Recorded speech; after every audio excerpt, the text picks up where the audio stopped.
আমি লিটারালি এখন মিয়ানমারের আন্তর্জাতিক সীমারেখার ভেতরে। আমার পেছনে যে আইল্যান্ডটা দেখা যাচ্ছে এটা কিন্তু Myanmar. So here's the story.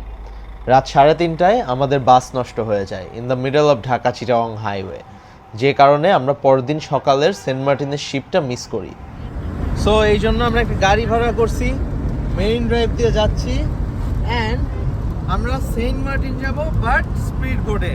Speed বোটে সেন্ট মার্টিন যেতে আসতে হয় শাহপরীর দ্বীপে, বাট এখান থেকে ট্যুরিস্টরা সেন্ট মার্টিনে যেতে পারে না, শুধু লোকালরা যায়। এটার জন্য আমরা কোস্টগার্ড থেকে স্পেশাল পারমিশন নিয়েছি অ্যান্ড উই আর গোয়িং বাংলাদেশের মেইন ভূখণ্ডের একদম লাস্ট পয়েন্টে।